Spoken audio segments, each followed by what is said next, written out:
tal amigos? Les saluda Freddy Silva en este nuevo capítulo de Tendencia Global, un programa cuyo objetivo es hacer un análisis sobre diferentes situaciones coyunturales que pasan en el mundo y lo hacemos a través de el diálogo y el entendimiento.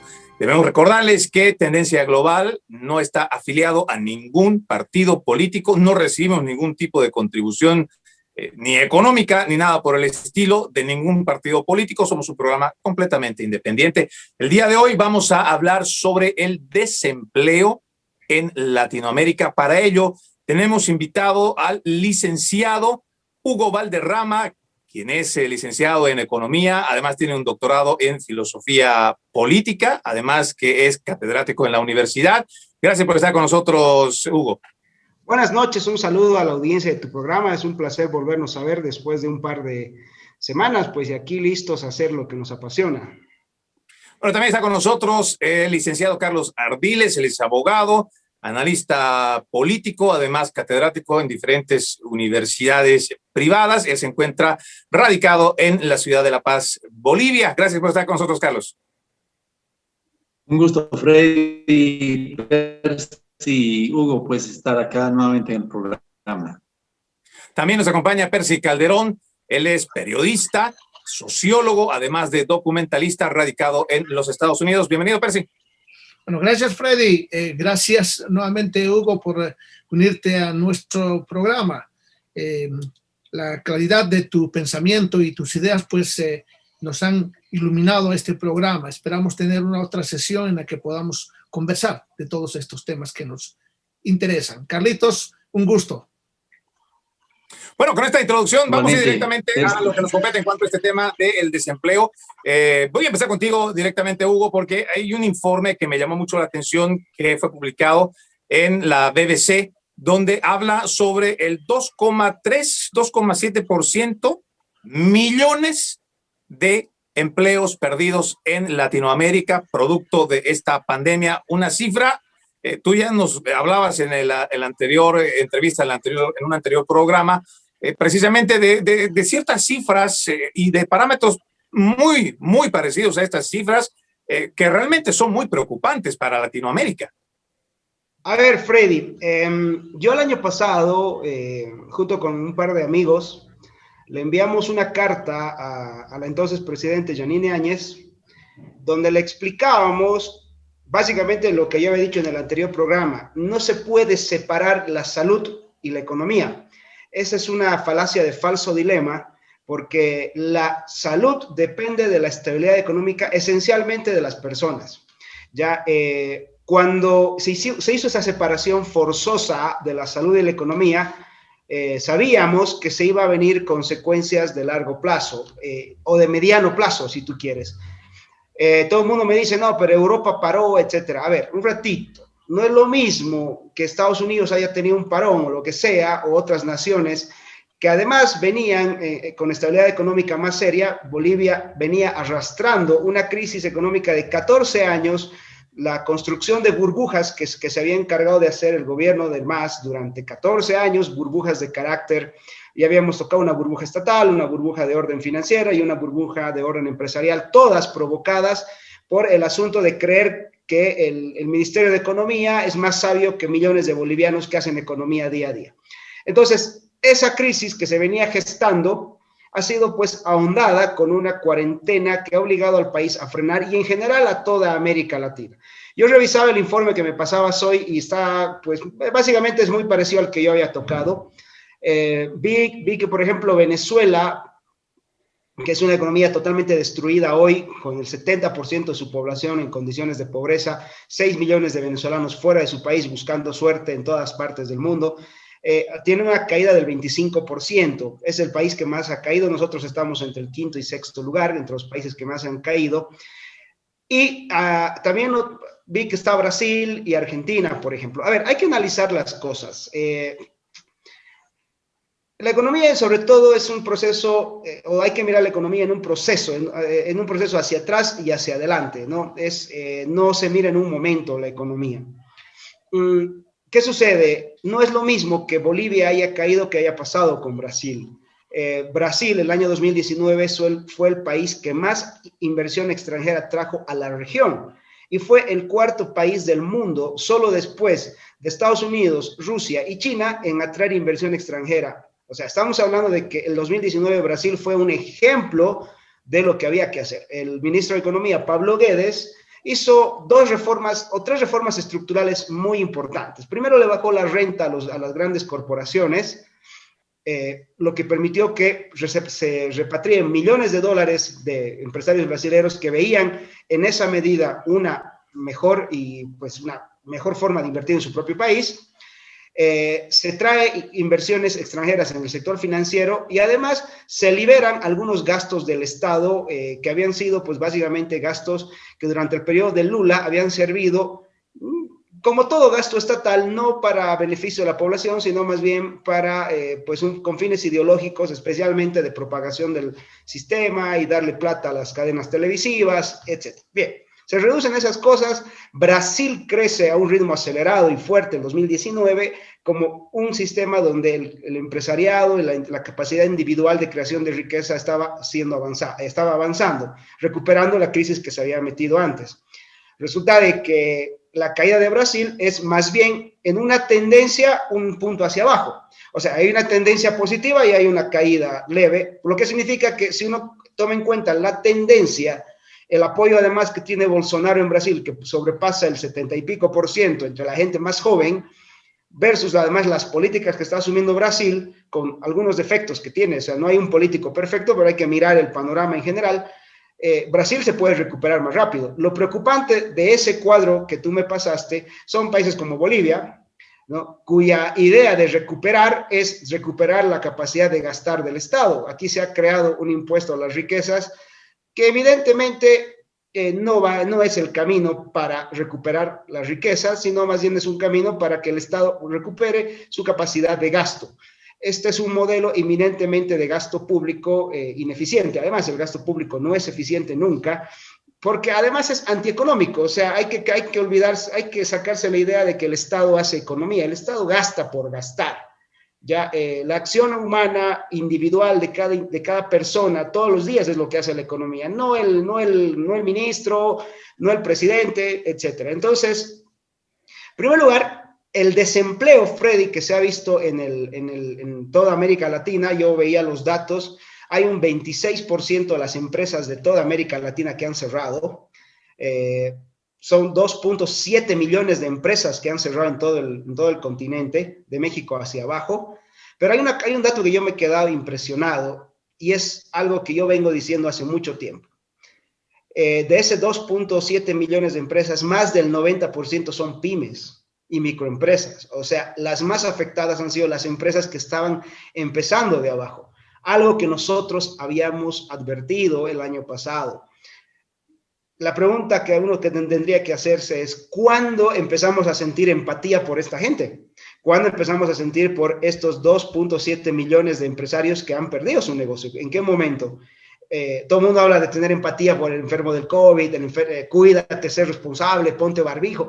Oye, un ratito, ¿no te das cuenta que estás destruyendo a aquel que crea riqueza todos los días? O sea, no solamente es el desempleo, es la capacidad de creación de riqueza que se está destruyendo todos los días con este efecto de la pandemia. Es una cosa muy seria lo que está pasando en América Latina.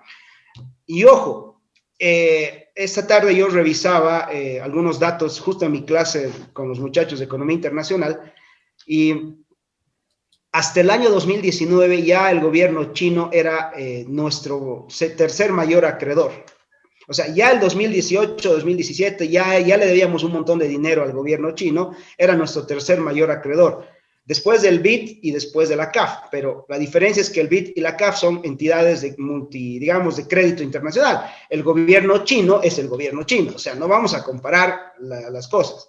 Ya era nuestro tercer mayor acreedor para el 2018. Se están comprando vacunas al gobierno chino, no se piden explicaciones hasta ahora del COVID, o sea, técnicamente, para lo que ha servido la cuarentena, y en términos simples, ha debilitado las economías de la región que ya venían mal. Además, ha servido para que los estados ganen un poder que yo creo que hoy a Mao Zedong, a Stalin, a Hitler, les daría envidia el grado de obediencia de la gente hacia los mandatos estatales. O sea, yo no entiendo cómo se ha podido perder la libertad tan fácil.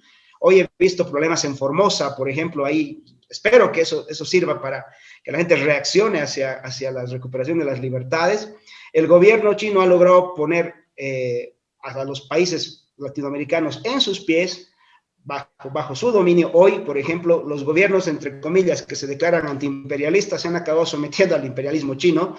Entonces, el tema de la pandemia ha sido fatal para la creación de riqueza, para el nivel de empleos, para el microempresario, inclusive en el largo plazo, la medida que se está poniendo en Bolivia de ya ser el cuarto infierno fiscal del mundo, el 2019, encima, el 2021, crear un impuesto más, significa que básicamente estamos avanzando en el camino que no deberíamos ir. Me preocupa mucho, el panorama no es fácil, sobre todo para lo que viene, que es ser un emprendedor, ser un creador de riqueza, etcétera. Es muy difícil lo que pasa. No, y lo que tú dices, por ejemplo, a mí simplemente me queda compartir esa misma opinión. Me parece bastante sorprendente que hayamos, creo que de una forma general, Latinoamérica, padecer de una amnesia colectiva inmediata, que en nombre de la salud hayamos pues cedido todas nuestras libertades.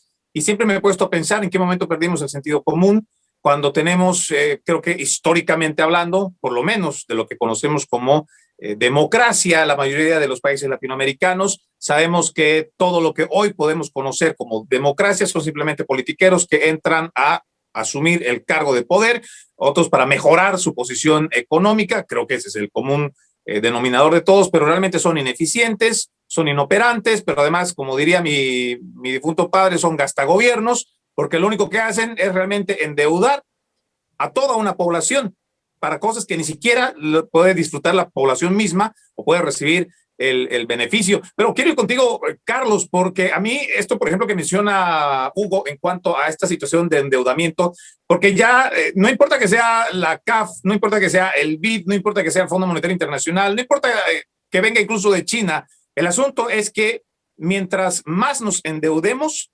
somos más esclavos del que nos debe. Y cuando estamos viviendo una pandemia, y muy bien explicada además por parte de Hugo en cuanto a todo este gran porcentaje de pymes, estamos hablando de pequeños empresarios, de aquellos que se ganan el día a día y que de ese sector informal sobrepasa, creo, el 60% de la comunidad en Latinoamérica. Y creo que estoy siendo bastante generoso en el número, pero ¿cómo frenamos, Carlos, esta escalada que ya va a venir en cualquier momento, esta escalada de endeudamiento? Porque al momento de que haya la crisis no va a haber dinero, no va a haber circulante, entonces hay que pagar a los beneficios sociales, además los compromisos políticos, y lo que se viene, como dice Hugo, es bastante desalentador. Antes que nada, pues un saludo, Freddy, a ti, a Percy, a Hugo. Creo que lo que manifiesta es importante, son cosas que realmente se están dando no solamente en Latinoamérica, sino en el mundo, y tenemos que ver prácticamente de que la economía día a día, en vez de ir un poco ascendiente, pues está yendo hacia atrás, ¿no? El PIB que tenemos es menos un 11% aproximadamente, y creo que esto hay que verlo con pinzas, ¿no? Un aspecto importante que también se debe analizar es de que, bueno, el modelo boliviano dentro de la constitución política es un modelo plural, ¿no? En el que está prácticamente integrado por el aspecto estatal, privado, comunitario y cooperativista. Sin embargo, si vamos viendo, diríamos, un poco este análisis, vemos de que existe una desproporción a veces dentro del aspecto del Estado y los privados, ¿no?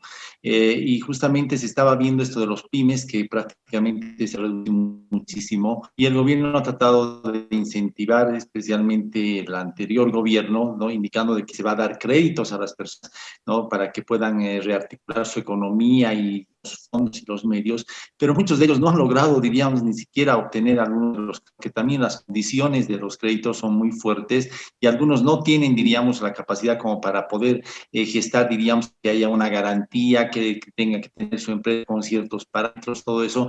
Entonces, lo que hace es dificultoso esto, ¿no? Prácticamente lo que se quiere es tener una economía prácticamente saneada, pero también una economía fuerte, fuerte, no solamente internamente, sino externamente. Vemos de que prácticamente 10.200.000 es aproximadamente la deuda externa, y hemos ido creciendo desde el 2007, que era más o menos un 7.000. La externa ha subido tanto, ¿no? Pero vemos un aspecto que también debemos poner énfasis y debe preocupar. Es el aspecto, diríamos, de que día a día la economía, diríamos, tiene un aspecto de informalidad, ¿no? Especialmente en lo que hace a desempleos, ¿no? 70% es personas informales que no tienen un trabajo fijo, que no pueden tener, diríamos, un aspecto de salud, ¿no? Un aspecto, diríamos, de tener un rédito, diríamos, del esfuerzo que hacen, y esto va decreciendo. Entonces, tenemos que ver la economía desde un punto de vista mucho más eficiente. Creo que tal vez se está trabajando en ello, ¿no? Dentro de este tiempo prácticamente estamos viendo niveles de estabilidad. Desde el punto de vista, diríamos, de que no ha habido devaluaciones, se ha mantenido el dólar, ¿no? En un 6.96% acá en Bolivia, pero también tenemos que ver de que existe esta otra situación aguda, ¿no? Como por ejemplo el aspecto de que no se ha generado nuevas fuentes de empleo. Y esto al no generar, pues entonces en ese mercado informal prácticamente la gente se constituye en personas que solamente viven el día a día, es decir, una economía de subsistencia, ¿no? En el que simplemente trabajan para el diario vivir, y esto hace de que prácticamente se vaya debilitando en parte, diríamos, el aspecto, diríamos, laboral, el aspecto, diríamos, también de la seguridad social que va inmerso, y el aspecto prácticamente de la informalidad.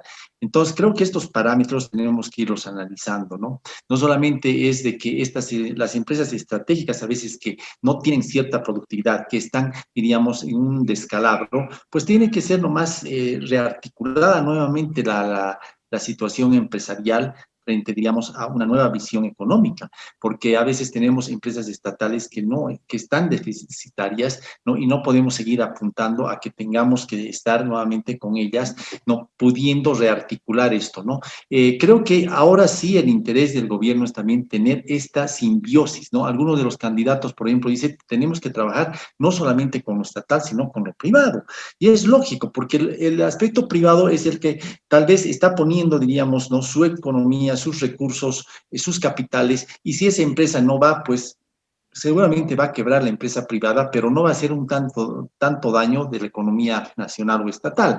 Entonces, creo que hay que ver esta nueva forma de pensamiento, y como bien decían, ¿no? Hay empresas, por ejemplo, transnacionales que traen, diríamos, llave en mano, que es lo peor, ¿no? Que traen sus trabajadores, sus empleados, sus recursos, sus vehículos, y no quieren que ningún nacional pueda ingresar, diríamos, a estas empresas a trabajar, porque caso contrario estarían yendo en contra del contrato que han suscrito con el Estado boliviano. Pero lo más grave de todo es que a veces si estas empresas incumplen con estos contratos, a veces muchas de ellas se agarran y lo único que hacen es retirarse, ¿no? O ir de escapada, diríamos, del país. ¿Y qué ocurre con todo ese análisis que se ha hecho de presupuestos económicos, todo, y dónde va, diríamos, el tratar de presionar para que cumplan el contrato, o por lo menos de que lo que han incumplido pues paguen al Estado boliviano? Entonces a veces nos metemos en juicios, ¿no? A través de la Procuraduría del Estado, y llegamos tal vez a situaciones que a veces no podemos recuperar, diríamos, la inversión que se ha hecho, o por lo menos hacer que estas empresas también cumplan con su palabra. Y creo que esta situación va también en desmedro del aspecto económico. ¿Por qué? Porque a veces tratando de ver un beneficio para el país, a veces traemos más bien una situación más de problema, más de agudizar el aspecto económico, y que no vemos una salida a futuro. Y bueno, y para ponerle nombre y apellido, ¿no? Hay que decir claramente que son precisamente muchas de estas empresas chinas que han firmado contratos con el gobierno boliviano. Yo hice varias denuncias a través de mis redes sociales, donde pues se veía, se ha documentado, no solamente estamos hablando de la explotación minera al pie del Illimani, también estamos hablando de cómo han ido dragando varios ríos en el oriente boliviano, también en el norte de La Paz, donde ellos no les interesa lo más mínimo respetar alguna norma medioambiental. Y claro, para ponerle la cereza en el helado, pues no les importa tampoco cumplir con las normas laborales. Ellos traen su gente, tú lo has dicho muy claramente, Carlos, y a ellos realmente no les interesa en lo más mínimo incluso respetar las normas bolivianas, porque ya estando, no sé, fuera de la circunscripción, digamos, de la sede política, en este caso de La Paz, pues allá en el monte, allá ellos hacen su ley, que creo que esa es la percepción, por lo menos una percepción personal que seguramente pues, alguien más compartirá de lo que es la vivencia, pero Percy, en un momento Carlos dijo algo que es importante, ¿no? Que debemos de tener eficiente manejo económico. Ahora, quiero hacer una pequeña comparación para que vayamos viendo los extremos. Yo sé que tal vez no es justa la comparación que voy a hacer, pero por ejemplo, aquí en los Estados Unidos ya hemos aprobado un paquete de estímulo económico, ya vamos para el tercer paquete económico, que sería de 1.3 billones, que en este caso creo que la conversión vendría a ser trillones de dólares, que es muchísimo dinero, que desde la perspectiva, por ejemplo, ¿no? del sector que podríamos llamar que está en contra o el opositor a lo que significaría la propuesta de este gobierno, pues es demasiado asistencialismo.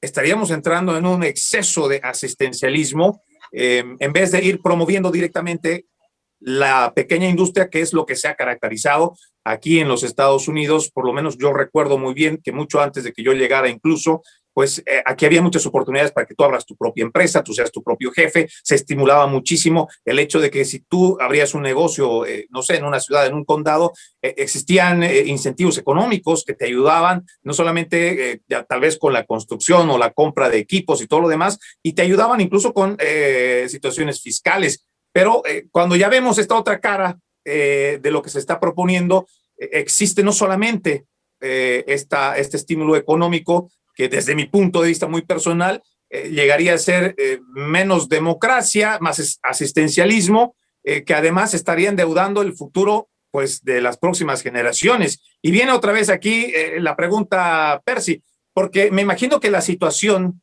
en Latinoamérica es mucho más apremiante. Y cuando pasan estas situaciones, como la cantidad de desempleo que estamos teniendo, pues solemos actuar en respuesta a lo urgente, más no a lo importante. Cuando hablamos de este tipo de sometimientos, ya sea un préstamo del Fondo Monetario Internacional, ahora del, como se llama, el gobierno popular chino, pues cualquiera que sea del prestamista que nos vayamos a recibir dinero, igual sigue siendo un sometimiento que a claras luces, pues no es conveniente, y menos en esta situación de pandemia.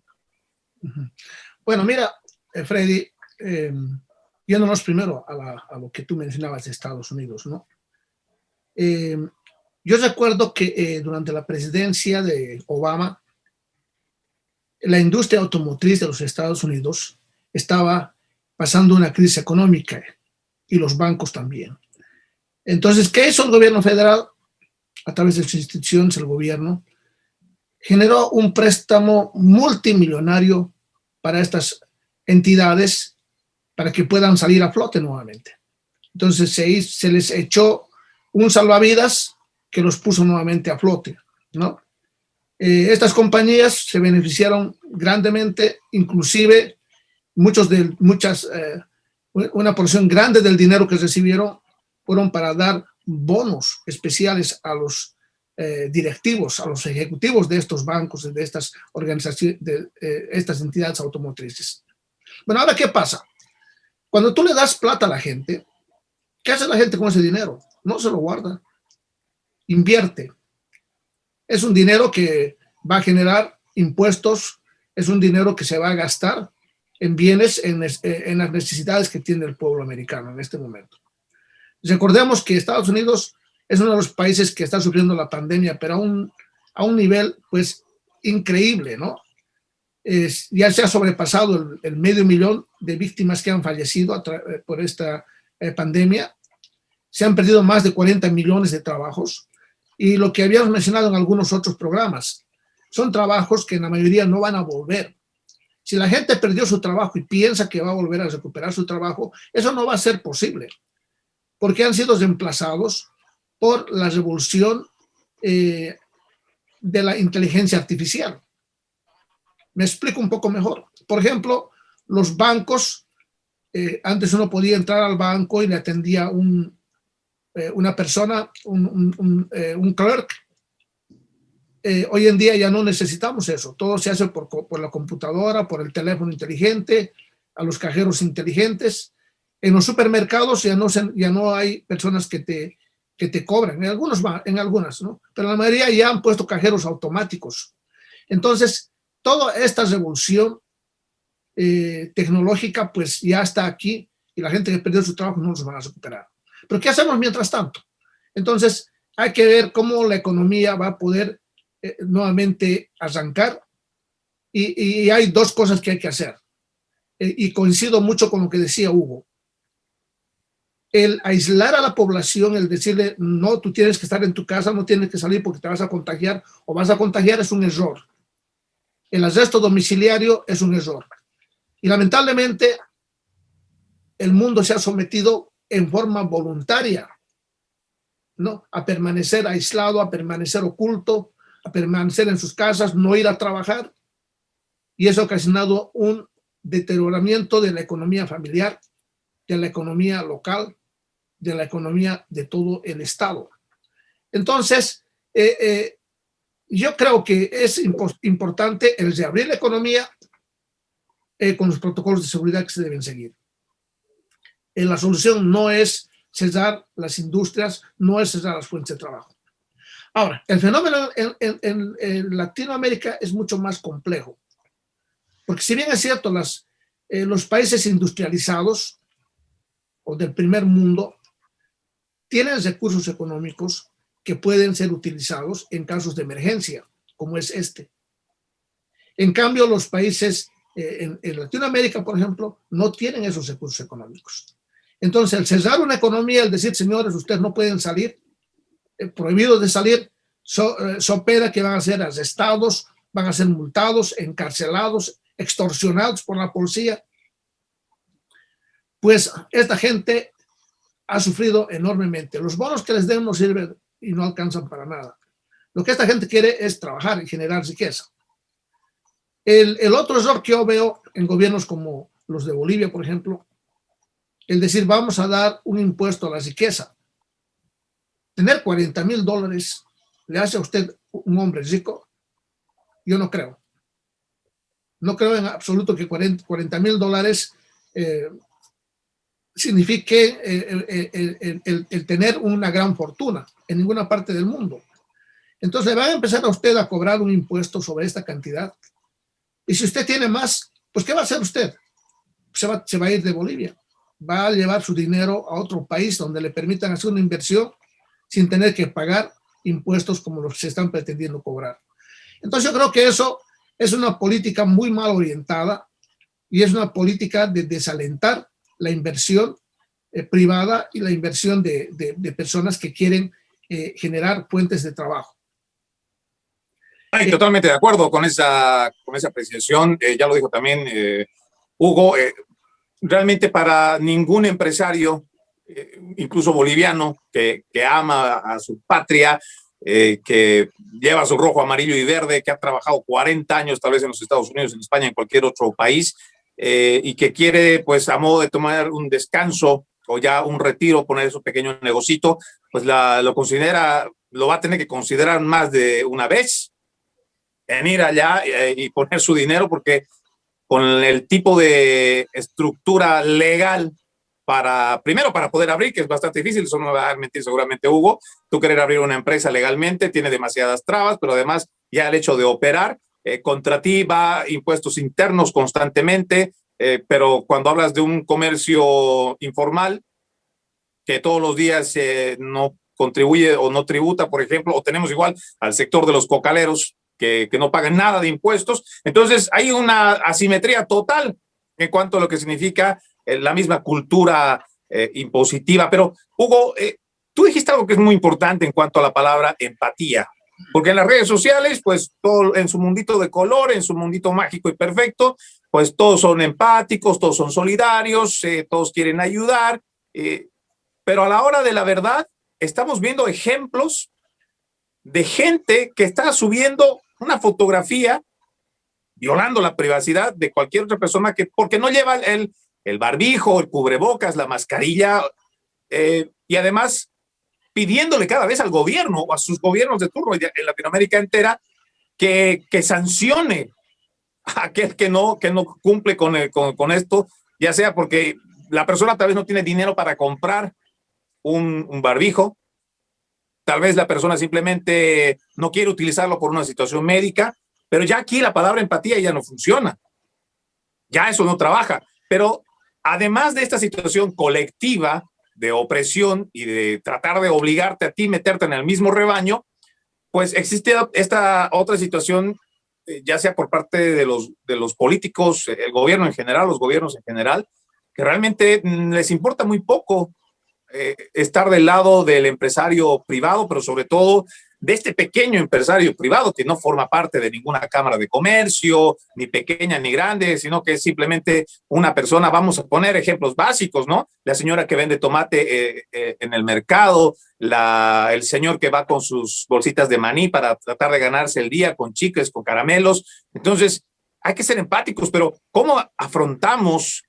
¿Cómo le hacemos para poder subsistir? Porque ya ni siquiera estamos hablando de mejorar, Hugo, estamos hablando de subsistir ante esta situación de desempleo. A ver, pasa varias cosas, Freddy. Los gobiernos latinoamericanos han usado una teoría que es la que hoy día está usando el señor Biden. A mí el señor Biden no me simpatiza y su programa de gobierno me parece nefasto, ¿ya? Y lo que está haciendo con el dólar me parece peor todavía. Se llama la teoría del helicóptero del dinero. A ver, parte de la idea de que los problemas de la gente se solucionan cuando llegó plata a tu bolsillo. Si así fuera, solucionar la pobreza es lo más fácil del mundo. Imprimo billetes y voy y dejo una bolsa de dinero en cada casa todos los días y todos somos millonarios. O sea, esa es la forma de pensar cuando, no, vamos a dar un estímulo. Es estúpido, ¿ya? Porque lo único que haces en ese caso es devaluar la utilidad marginal de cada billete que imprimes. O sea, a ver, voy a usar mi botella de agua. La devaluación. Sí, imagínate que yo tengo $2 para comprar esta botella, ¿ok? Entonces, mañana, por alguna cuestión, me llega, además que, ojo, el efecto de los estímulos monetarios son totalmente desiguales en el tiempo. ¿A qué me refiero en este caso? Vamos a hacer el caso. Yo soy el que compra la botella de agua y a mí, en el momento 1, pongámosle hoy, 5 de marzo, a mí, a Hugo Valderrama, en el momento 1, por la razón que sea, soy amigo del presidente, me llevo bien con ellos, lo que sea, me llega dinero fresco. O sea, en este momento tenía $2, pero ahora tengo 4. Me llega dinero fresco al bolsillo. Entonces, tengo una ventaja temporal respecto a aquel que no recibió el estímulo. Por lo tanto, yo puedo comprar esta botella ya no a 2, sino a 3. De hecho, como los recursos en la economía son escasos, el primero que recibe el estímulo tiene la ventaja temporal de un periodo de desfase respecto al que no recibió. Entonces, yo compro barato. Entonces, hay un error en la definición de inflación. Te dicen es la subida del nivel general de precios. No, es la subida del nivel de precios de manera relativa. Ya, porque si fuera general, todos bien, o sea, no pasa nada. De hecho, no tendría ningún efecto.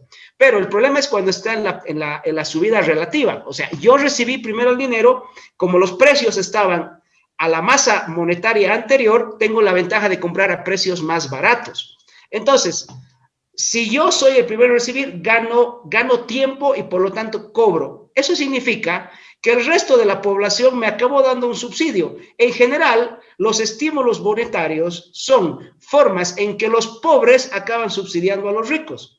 O sea, ese es el tema de los estímulos monetarios. Por eso es que en Estados Unidos ha habido una economía en K, especialmente en la época de Obama, porque Obama se ocupó de darle subsidios, rescates a la empresa de Chicago, que además Chicago tiene una historia muy larga de alcaldes demócratas que son básicamente pro Fidel Castro, esta tontería que es Chicago ha ido siendo destruida desde adentro por los propios políticos demócratas. Pero bueno, se les da este estímulo y resulta de que los empresarios que recibieron el dinero fueron los que salieron a flote y al mismo tiempo el resto de la economía se fue abajo. O sea, una economía, un rebrote en cash tiene esta forma, ¿no? Hay un pico y hay otro que se hunde. Precisamente, ¿por qué? Porque los estímulos monetarios le dan una ventaja al primero que los recibe. Y si mi estímulo monetario para mí es enorme, mi ventaja respecto al total de la población es enorme. O sea, el riesgo de los estímulos monetarios, Freddy, son fatales. Ahora, ¿qué se ha hecho en Bolivia? Se ha repetido esa teoría. La diferencia es la siguiente. Estados Unidos, a diferencia del resto del mundo, tiene una ventaja. Estados Unidos puede exportar inflación. Es decir, como el dólar es la moneda de reserva internacional, no sé por cuánto tiempo, porque al ritmo que van metiéndole mano a la Reserva Federal, el dólar ha perdido casi el 70% de su valor desde 1971, cuando Nixon rompió la última ancla que tenía el dólar respecto al oro. El valor del dólar ha ido decreciendo. O sea, comparado con el boliviano es una mejor moneda. Ahora, el dólar de hoy, comparado con el dólar de 1965, es una peor moneda. Entonces hay que ver el punto de comparación. Bien, lo que pasa es que esa ventaja de que la moneda, el dólar todavía sea una moneda de reserva internacional, no la tiene el boliviano. Entonces, cuando aquí se les ha ocurrido apretar el helicóptero del dinero, se ha puesto un montón de billetes a la población en el bolsillo pensando que esa era la solución. No han entendido, Freddy, que la economía es de dos partes. O sea, la economía tiene la mercancía que yo necesito para subsistir versus el dinero que necesito para comprarla. Entonces, si yo tengo el parón de la oferta, que es lo que han generado acá al frenar con la economía, la pandemia, y además has intentado estimular la demanda, lo que estás entrando es un proceso inflacionario. O sea, es muy peligroso lo que se ha hecho el año pasado, llenando de dinero los bolsillos de la gente. No se debió haber parado la economía. Yo le dije el año pasado a varios economistas que estaban en el poder, señores, es asunto de economía básica. Si antes había 3 botellas de agua, hoy se frena y queda una, y además hay mucha gente buscando agua con más dinero, vas a tener que esto va a empezar a subir, porque la gente lo va a empezar a buscar. Es un asunto de la ley de la utilidad marginal, punto. O sea, una cosa de economía de primer semestre. Pero siguieron con el tema de estimular la economía, estimular la economía, estimular la economía. Hay una cosa que se ha repetido con este programa y me refiero al crecimiento en K. Por ejemplo, las grandes corporaciones en Bolivia de alimentos o de víveres, como los supermercados, por ejemplo, estaban maravilladas con la cuarentena. Obvio, primero, tenían el monopolio del mercado nacional, eran las únicas que podían operar, no tenían competencia ni siquiera de la señora del barrio, o sea, no tenían competencia de nada. Tenías las colas y colas, yo me acuerdo, me parecía hasta ridículo, te dicen, evitemos las aglomeraciones, pero solo tenías 5 supermercados para comprar, bueno, como 8 supermercados para comprar en el cono urbano de Cochabamba, y dices, oye, si quieres evitar aglomeraciones, más bien no tengas, pues, concentraciones de estas cosas. Tenías que hacer colas de 1 hora para entrar al súper, ¿no? Y a veces te tocaba entrar y ya no había nada, o sea, vaciado. Los supermercados, como tenían la posibilidad de operar en una posición monopólica otorgada por el Estado, han hecho mucho dinero. Había sectores que han hecho mucho dinero con la pandemia. Esto es inminente, pero ha sido un dinero que se ha hecho a costa de haber destrozado el total de la economía de abajo. Y lo que además se está haciendo, Freddy, es una pésima señal. Hoy día, en la mañana, yo tengo mucho contacto con Argentina, yo estudié allá, tengo muchos amigos, etcétera, y hablaba con un amigo empresario en Argentina y me dice, viejo, ¿sabes qué? Me voy a volver mendigo. Y le digo, oye, a ver, me pareció chistoso. Le digo, viejo, a ver, contame el tema. Me pareció gracioso, pensé que era un chiste. Me dice, te voy a hacer números, me dice. Mira, en Argentina somos uno de los países que tiene mayor cantidad de impuestos. Ya, de hecho, es el país en el mundo que más impuestos cobra. Hay 1000 y tantas regulaciones en Argentina para abrir una empresa. Fíjate que en la Alemania socialista, después de la Segunda Guerra Mundial, tenías 300 regulaciones. En Argentina son más de 1000. O sea, peor que en la Alemania comunista después de la Segunda Guerra Mundial. Ya. Me dice, mira, en este instante yo tengo tantas regulaciones que cumplir, tantos impuestos que pagar. O sea, tengo el impuesto porque yo trabajo con dólares. tengo el impuesto municipal, tengo el impuesto provincial, tengo encima el impuesto nacional y tengo que pagar una nómina que me come cada día porque aquí hacen ajustes inflacionarios todo el tiempo al salario. O sea, es un desastre, me dice. Al fin de mes, con mi pequeño negocio, con 5 trabajadores, llego a mi casa con el equivalente de $350. O sea, realmente con $350 tengo que mantener a mis hijos, etcétera, etcétera. Me dice, haciendo números, el que vive aquí a la vuelta, que tiene 2 mujeres, no trabaja, fuma todo el día hierba, toma mate y se rasca los huevos, cobra el equivalente a $700. O sea, me dice, el negocio en Argentina es ser mendigo. O sea, porque tiene subsidio de todo tipo. O sea, dice, vamos a ser francos, o sea, hay que ser pelotudo para seguir siendo empresario. Sí, bueno, vamos, o sea, vámonos a ser mendigos. Realmente es mucho más rentable que ser empresario. Cuando tienes este tipo de políticas de vamos a cobrarle a los ricos, vamos a sacarles impuestos a los empresarios y vamos a luchar, entre comillas, contra la desigualdad, generas o destruyes el espíritu de una sociedad. Conviertes a la sociedad en, oye, es mejor ser, fíjate la lógica de mi amigo, me sale mucho mejor ser mendigo. ¿Te das cuenta? O sea, destruyes el proyecto de, ¿cuál es tu proyecto de vida? Mira, la voy a embarazar a la de la derecha, la voy a embarazar a la de la izquierda, total, de mis hijos se va a hacer cargo el gobierno, me importa un pito, igual voy a recibir mis subsidios. ¿Se te das cuenta el tipo de sociedad a la que apunta? Es una sociedad sin futuro, una sociedad con parásitos, etcétera. Y a eso es un poco a lo que va Biden. Ya, yo siempre, a mí me encanta la historia de los Estados Unidos, yo es un país al que admiro mucho, pero hay que ser claros. O sea, el Estados Unidos de 1776 no es el mismo Estados Unidos de 2021, ni siquiera es el mismo Estados Unidos de 1971. O sea, hay que saber que en Estados Unidos ha habido una destrucción paulatina de sus instituciones republicanas, entre ellas, por ejemplo, ese amor del pueblo americano al trabajo. Hoy yo conozco mucha gente que en Estados Unidos está esperando que le saco al gobierno central. O sea, los primeros migrantes en Estados Unidos eran, voy a ir a trabajar. El American Way of Life era ahorro y trabajo duro. Aquí no, voy a ver qué le saco. O sea, fíjate cómo se está cambiando el asunto. Entonces, a nivel cultural, se ha destrozado en muchos países, como en Argentina, por ejemplo, la capacidad de creación de riqueza de las personas. Se han convertido en dependientes del Estado a nivel cultural. A nivel empresarial es muy difícil ser emprendedor en nuestros países.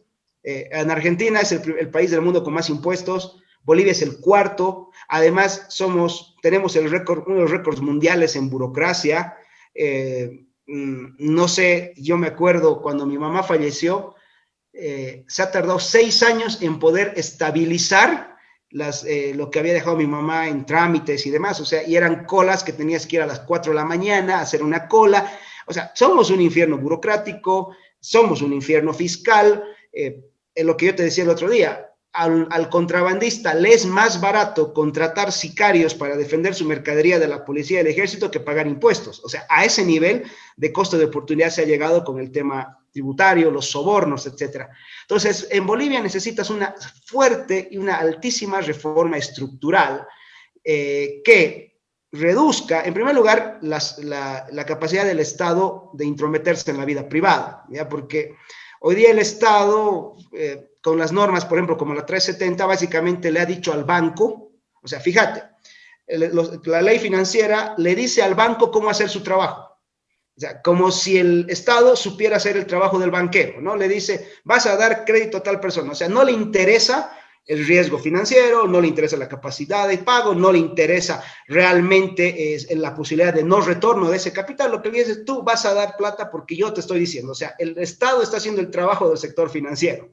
Y lo mismo en otros sectores. O sea, bajo la teoría de un Estado fuerte, la nacionalización, lo que hemos entregado es mucho poder a los burócratas, demasiado poder a los burócratas.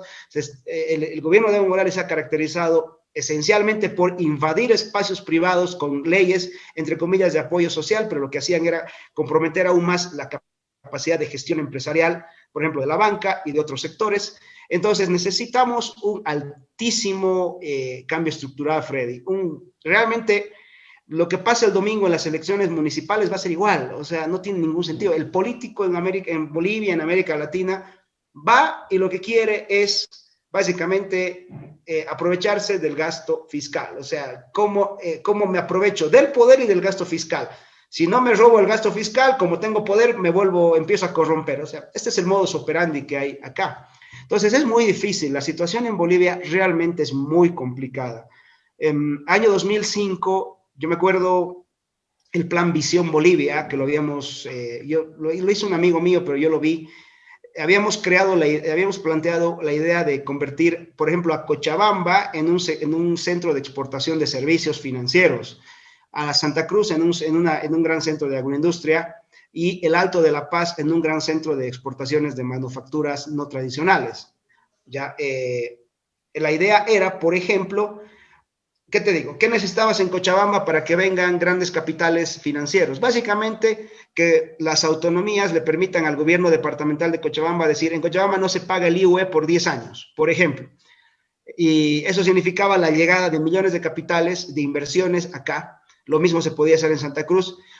Me acuerdo que el enemigo del plan Visión País fue el señor Carlos Mesa, ¿no? Él dijo que esas eran visiones provincianas y ese tipo de cosas. Siempre hemos tenido políticos que no han querido soltar el poder, ni el centralismo, ni la capacidad de cobrar impuestos, ni nada por el estilo. Ahora, yo he visto el espíritu de la ley la ley de impuestos a los grandes capitales, ¿no?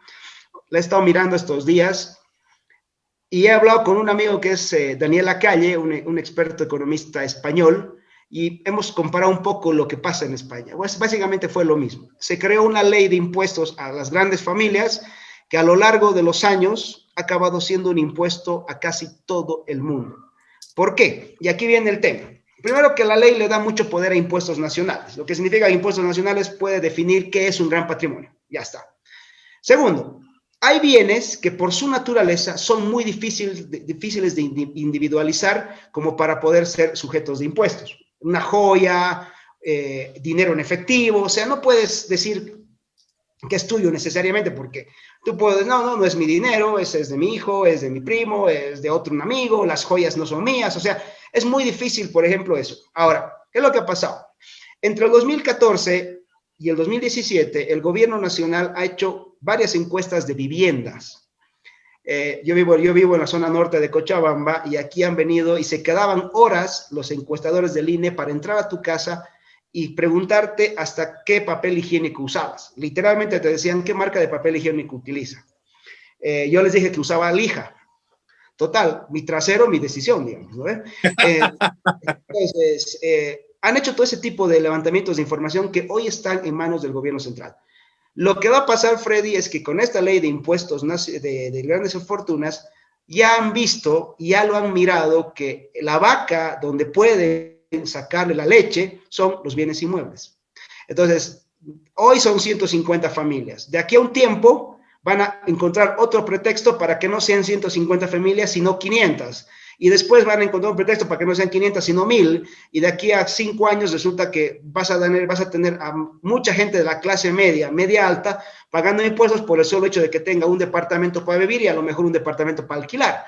Entonces, lo que van a ir es bajando la base tributaria cada vez más, porque, de hecho, el gobierno de Arce Catacora siempre se ha caracterizado por presumir de sus niveles de recaudación tributaria. Es una cosa que hay que observar. O sea, hemos hecho presidente al tipo que le encanta sacarle plata al ciudadano. Durante la gestión de Arce Catacora, Impuestos Nacionales se volvió una oficina de terrorismo tributario. No, y ahí tenemos un ejemplo muy claro y lo discutíamos en su momento con unos amigos las veces que me ha tocado estar en Bolivia.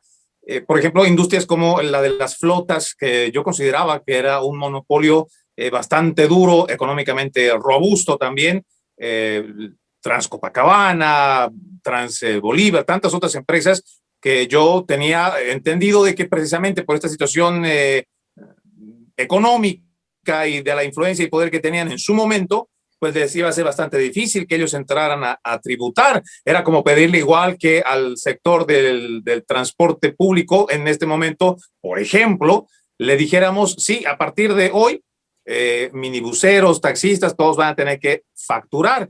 Entonces, a mí me sorprendió mucho que haya tenido esa forma de no solamente manipular el gobierno del entonces Evo Morales con su ministro Arce Catacora, haber llegado a esta situación y que parece que va a ser esa la situación a la que vamos a seguir llegando, pero obviamente aquí vienen las asimetrías, Carlos, porque cuando estamos hablando por ejemplo, este tipo de leyes que populistas o de forma populista se utiliza, ¿no? El Robin Hood de hoy dice, no, le vamos a quitar a los ricos para dárselo a los pobres, pero en realidad lo que están haciendo simplemente es quitarle a los ricos para que estos políticos se hagan más ricos y la clase pobre siga creciendo y se siga multiplicando.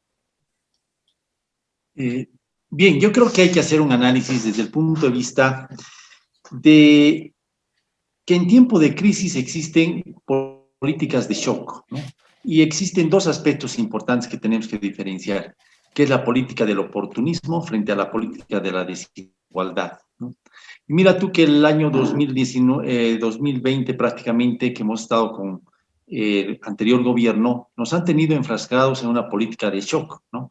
Donde prácticamente quienes se han beneficiado en el gobierno de Áñez, justamente ha sido todas las empresas que han trabajado, el 30%, por ejemplo, de la capacidad industrial de las empresas han trabajado y han sido empresarios que prácticamente tenían el aspecto farmacéutico, el de supermercados, todos los que se han beneficiado, diríamos, que eran los que traían, diríamos, todos los insumos necesarios para que la población pueda sobrevivir en el tiempo que hemos estado prácticamente en cuarentena. Entonces, esa política prácticamente del shock o del terror hace que prácticamente se beneficien unos cuantos. Entonces, esa política de oportunismo se le da ventaja a ciertos grupos para que sigan gestando dinero frente al desmedro de la política de la desigualdad, donde todos estábamos, diríamos, sin tener ingresos económicos y cómo poder gestar de sobrevivir. Pero esto va un poco más allá, ¿no? Yo voy viendo de que quienes se benefician en estas situaciones de crisis. En estas situaciones de crisis justamente tenemos un poco, yo veo, este Banco Mundial, este Fondo Monetario Internacional, ¿no? Que a veces va haciendo préstamos a los países y por eso que el gobierno de Arce Catacora prácticamente hace una devolución de 327 mil millones de dólares, ¿no? Justamente en estos últimos meses al Fondo Monetario, como diciendo, no queremos tener ninguna situación con ustedes contractual, porque esto debilita también el sistema económico. Tenemos que ser realistas, ¿no? Entonces, estas situaciones hacen de que el beneficio para unos es, diríamos, el desmedro para otros. Y creo que tenemos que actuar que prácticamente también nuestra deuda externa de esos 10.263 millones de dólares, que es amplia, es grande, ¿no? Entonces tenemos que también en algún momento ver cómo reducirla, ¿no? Porque si no, todos se hacen préstamos, ¿no? Como ha ocurrido diríamos, en los gobiernos donde ha habido la pandemia y que ha estado en su punto más álgido, y después, bien, gracias, ¿no? Se van y nos dejan con la deuda. Pero esto también tenemos que ver otro aspecto que es de que las personas, por ejemplo, que sufren más son justamente esos emprendedores que han tenido que cambiar sus actividades laborales, ¿no? Han tenido que ver otras actividades para poder subsistir y desarrollar, diríamos, sus aspectos, negocios y más que nada de poder gestar una nueva forma de trabajo. Pero si vemos otro aspecto que hay que analizarlo, es justamente este aspecto de gestar, diríamos, una nueva política económica, ¿no? ¿Cómo se puede gestar? De ir avanzando, diríamos, en la adversidad, ¿no? Como bien decían, hay algunos países que tienen sus reservas ya para poder enfrentar la crisis, ¿no? Lamentablemente los países de Latinoamérica no la tenemos porque vivimos el día a día. Hay otros países que inclusive ya saben qué va a ocurrir el 2030, el 2050, en función a su población, a su educación, a su salud, al aspecto de los movimientos, diríamos, de defensa y de todo. Pero entonces tenemos que tener las proporcionalidades, las asimetrías, ¿no? Que estén prácticamente reflejando el interés social, ¿no? Hacer, por ejemplo, aumento a la inversión pública para que exista mayor, diríamos, incentivo económico y pueda de esta manera gestar un mejor nivel de vida. Porque ¿de qué se trata, estimado Freddy? Yo creo que se trata de dar, con lo poco que se tenga, la mejor calidad de vida al ciudadano, ¿no? Y si se puede tener más, mejor. Pero también eso va en base a ¿qué? A exportaciones, ¿no? A ver tal vez aspectos de importar menos, como ocurre, por ejemplo, estamos importando... Pero Carlos, disculpa, te voy a interrumpir porque a mí me parece interesante lo que estás diciendo, pero me gustaría entenderlo para ponerlo en la práctica, porque tú dices que es importante estos incentivos al sector público, pero es precisamente este sector público el corrupto es precisamente este sector público de estos politiqueros que solamente están entrando, es oportunistas, hay que decirlo, que están entrando a robar y que pues ellos van a aprovechar y los primeros, ya sea que pongan su propia empresa contratista o ya que pongan sus propios productos, inventen empresas fantasmas. ¿Cómo le hacemos para darle dinero al ladrón? Y justamente ahí hay que ver un aspecto importante, ¿no? Que justamente estamos teniendo gobiernos nacionales, departamentales, regionales y municipales, y que cada uno tiene sus competencias bien establecidas en la Constitución.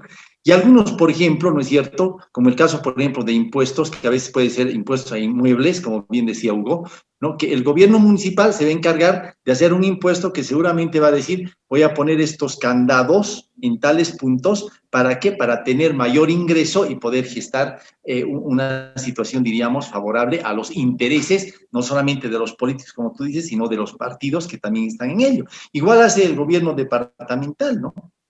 Y el gobierno nacional. Entonces, si vamos viendo, en cada uno de estos parámetros son los que se va gestando diferentes situaciones que entran justamente a corrupción, a entrar a una serie de cosas y que debilita el sistema económico en general. Entonces, yo creo que si hay que hacer una relación de todo esto, tenemos que ver en todos los gobiernos, ¿no? Nacionales, departamentales, regionales, municipales, y poner candados fuertes para evitar este grado de corrupción, que los dineros se diversifiquen a situaciones que a veces innecesarias. Vemos como dice, pero he hecho tantos caminos, dice, ¿no? Y en los caminos se va viendo que la capa asfáltica se puede ir bajando de 7 a 8 y cuánto ingresa, diríamos, ¿no es cierto?, de eso, y que al año ese camino es con baches y con todo, y ¿quién controla? ¿Quién supervisa? Y esos gastos vienen en desmedro del gobierno, del pueblo boliviano. Bueno, aquí simplemente les voy a recordar algo que cuando hablábamos de política con mi padre, pues poníamos este ejemplo o analogía. Siempre decíamos que es muy difícil poner a cuidar al ratón el queso, ¿no? Pues sabemos lo que va a pasar, pero generalmente eso es lo que pasa lamentablemente en la política, por lo menos en Latinoamérica. Ya prácticamente el tiempo se nos va terminando. Por favor, les voy a pedir, Percy, una última apreciación en cuanto a lo que se podría hacer, lo que se puede proponer para poder mejorar, digámoslo así, ¿no? Este aspecto del desempleo en Latinoamérica. Bueno, yo lo que te puedo decir es que es muy poco lo que se puede hacer si no se tiene una planificación y un cambio estructural en los gobiernos del continente. La corriente que ha estado empujando estos últimos 20 años ha sido la corriente del socialismo, el neosocialismo del siglo XXI, ¿no? Y los resultados son desastrosos, ¿no? Vemos una Venezuela totalmente devastada. Hace 20 años, Venezuela era uno de los países más progresistas, más avanzados económicamente. Su nivel de pobreza era el 20% de su población. Ahora es el 80%. O sea, es una política de la miseria, ¿no? Y lo que tú dices, Hugo, es muy cierto, ¿no? Si vamos a convertir al Estado en un Estado de mendigos, que la gente tiene que esperar, no trabajar y solamente tener los subsidios, obviamente es una política del desastre económico, ¿no? Entonces, lo que yo veo es básicamente que el continente latinoamericano es un enfermo que está en estado crítico. Las economías están en situación crítica. Entonces, ¿qué hacer? ¿Cuál es la solución? Hacer un cambio estructural, hacer un cambio en las políticas económicas, sí, son necesarias y son importantes hacerlas. Los presentes gobiernos van a adoptar estas fórmulas, es muy improbable, porque la dependencia que se tiene del capital extranjero, en este caso en Bolivia, por ejemplo, los capitales chinos, pues son muy grandes, ¿no? No hay una política de generar empleos, no hay una política de generar empresas que sean necesarias para la población boliviana. Las empresas que se hacen son para generar el progreso y la satisfacción de los políticos de turno. Para terminar, Hugo, entendemos, ¿no? Si nos planteamos como pesimistas, pues lo que viene es para decirle a la gente, sálvese quien pueda. Pero si también promueves una desobediencia civil para que la misma ciudadanía no le permita a estos politiqueros seguir haciéndose préstamos para que sigan empobreciendo a las sociedades, pues ya eres un antipatriota, puede ser perseguido políticamente también. Es difícil el panorama, pero por favor, muy breve, Hugo, ante las situaciones, no sé, esperanzadoras, positivas, lo que podríamos también esperar en lo que va de este año en cuanto al desempleo. A ver, la situación económica en el corto plazo evidentemente es muy difícil. Estamos en una etapa donde tienes que reinvertirte, o sea, tenemos hoy más que nunca los seres humanos que usar eso que viene en nuestra naturaleza, que es la capacidad creativa, ¿no? La economía es ante todo la capacidad del ser humano de crear cosas y de enfrentar las situaciones adversas. Eso es lo que es la economía. No, más que cosas, la economía es la capacidad de accionar del ser humano en búsqueda de su mejor beneficio. Por eso es que el más grande economista del siglo XX, Ludwig von Mises, llama a su libro La acción humana, porque básicamente dice eso: el ser humano es el que hace la economía todos los días usando su capacidad creativa. Entonces creo que hoy hay que ir por ese lado. La situación a nivel macro no está bien, está muy complicada. El tipo de cambio fue una medida muy acertada de Evo Morales, rodeada de 14 o 15 medidas malas. O sea, por una buena tuviste 15 malas, y eso genera una olla de presión al punto de que hoy no hay reservas internacionales. Espero que no se les ocurra devaluar, porque eso significaría una hecatombe social. Creo que yo siempre escucho a la gente decir, no, es que la política me parece sucia. Va a ser sucia en la medida que la dejes en las manos de los sucios. Entonces, hoy creo que es importante empezar a construir fuerzas políticas alternativas. Hay que olvidarse de Carlos Mesa, de Arce Catacora, de Iván, ¿qué es? El Negro Arias. O sea, si uno los mira, estos tipos llevan 30 años o en la alcaldía o en el ministerio. A ver, por favor, saquemos a esa gente, empecemos a construir una nueva fuerza política que yo siempre he dicho que tiene que ser liberal en lo económico, conservadora en sus principios, porque hoy la ideología de género es un tema muy serio al que hay que enfrentar, y tiene que esencialmente ser patriota, porque estamos eminentemente ante un riesgo de la debilidad de los estados nacionales frente al avance del globalismo. Y creo que bajo esa visión yo siempre invito a la gente a que es el momento. Yo no sería candidato a nada, ¿ya?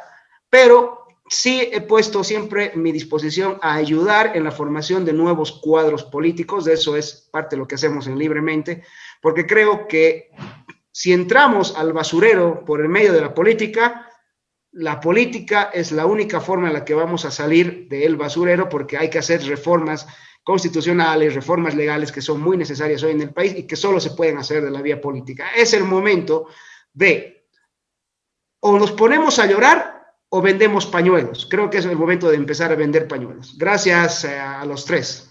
Gracias a ti, Hugo. Y claro, acotando simplemente a esto, creo que en la situación en la que estamos como Latinoamérica, y creo que el continente en general, estamos tocando de a poco fondo, creo, en la mayoría, por lo menos en un gran porcentaje de los países latinoamericanos, y cuando ya no hay más a dónde hundirse, aunque yo sé que vamos a poder llegar un poco más, pero cuando ya no haya más a dónde hundirse, pues es donde vienen los cambios profundos, los fundamentales, los estructurales que estamos, creo, mencionando en esta conversación, y es ahí donde necesitamos esta nueva ola de gente proba, gente honesta, pero sobre todo esos patriotas que primero quieren defender la identidad de lo que significa ser la persona de cada uno de sus países, pero sobre todo también defender su cultura, sus tradiciones y sobre todo esta protección de nosotros mismos, ¿no? Como sociedad latinoamericana para salir de este bache. Entiendo que aquejamos, creo, todos los latinoamericanos de lamentablemente estas malas políticas y sus politiqueros, pero en algún momento tenemos que cambiarlo. Y si seguimos esperando que en el futuro se haga,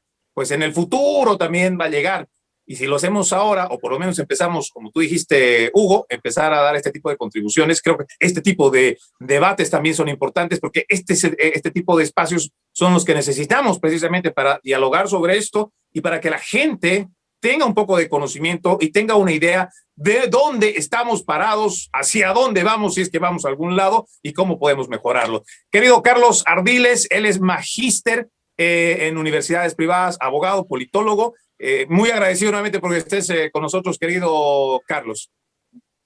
Gracias, Freddy. Es un gusto pues estar en el programa. Igualmente un saludo grande a Percy y a Hugo. Creo que este programa que no tiene ninguna afiliación, como tú siempre dices, política, ni tampoco ninguna situación económica que nos venga de algún lado, simplemente lo que se quiere es transmitir al público, diríamos, todo el pensamiento y justamente el accionar de los tiempos de coyuntura que se viven actualmente, y también esto va en beneficio, creo, de aquellas personas que en algún momento requieren y buscan más que nada la verdad y también la justicia, que es importante en estos tiempos. Gracias a todos ustedes.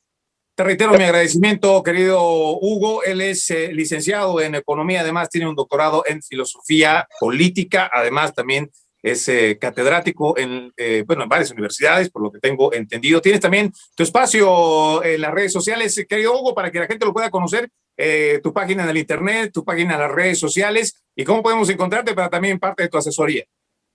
Gracias, te voy a robar publicidad. En Facebook estoy como Hugo Marcelo Valderrama, es un fanpage en el que me pueden seguir. Mi blog personal es www.hugovalderrama.com. El periódico en la ciudad de La Paz es www.visorbolivia.com. Digamos que son las redes las que tengo más cercanía, y soy escritor invitado del Pan Am Post, un periódico de orden conservador ubicado casualmente en la Florida. Ahí es donde pueden encontrar mi trabajo, que humildemente lo hago bajo la esperanza de que Bolivia encuentre mejor futuro mañana. Gracias y buenas noches. Lo mismo para ti, querido Percy, siempre pues un gusto poder tocar estos temas tan importantes y trascendentales aquí en Tendencia Global.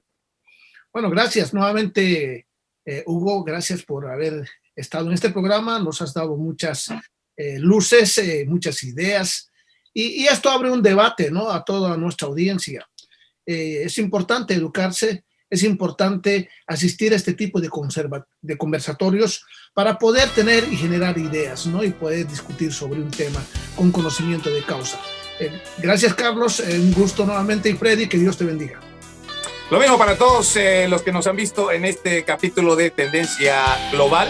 Si Dios lo permite, nos vamos a reencontrar dentro de 7 días con otro tema coyuntural que está pasando en el mundo. Soy Freddy Silva, tengan todos muy buenos días, muy buenas tardes, muy buenas noches, hasta la próxima.